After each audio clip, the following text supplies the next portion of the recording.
The Labour GLC leaders called today's news conference to complain about the government's capital allocation for a whole range of projects.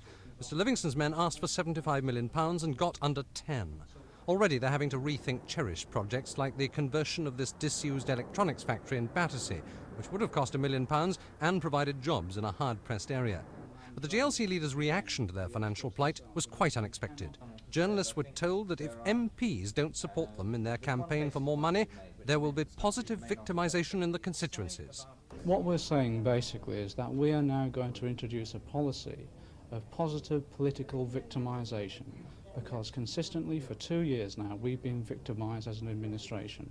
So now London's 92 MPs have been put on the spot, and when the GLC money bill comes before Parliament 3 months from now, a vote against it could mean a GLC project is scrapped. The Council has produced a long list of projects at risk totalling £61 million. They include essential spending on flood defences, sewers, even the refurbishment of fire stations. For example, this is Tooting Fire Station. It needs £150,000 worth of work, but if the local MP votes against the money bill, that vital work won't be done at all, as the finance chairman eventually admitted. You won't improve Tooting Fire Station if the local MP doesn't support you. We will not get the money from central government if he doesn't support us.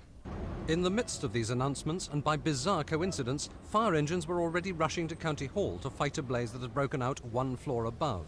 And Tory evacuees from the fire outside became heated at the political news from within. I think this is probably one of the most amazing outbursts I've ever heard. Really amazing.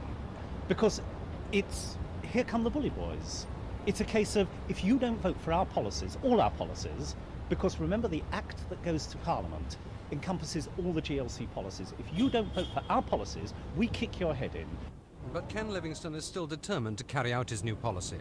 I think Londoners will be delighted to see somebody putting pressure on MPs who year by year sit in that place in total anonymity, and when the question of funds for London or rate support grant to keep the rates comes up, they stab their constituents in the back and they do it in private. Well, Conservative condemnation of these plans was only to be expected. And when the House of Commons resumes next week, there are now certain to be renewed calls for the abolition of the GLC. But Labour MPs, at least in public, have been rather more careful not to knock Kevin Livingstone, though Mr Ted Graham, the party's environment spokesman, did say politics is the art of persuasion, and it's not what you do, it's the way that you do it. However, in private, many Labour MPs I've spoken to today are furious. One London member described the GLC's plan as sheer political lunacy. Ed Boyle, Thames News, Westminster.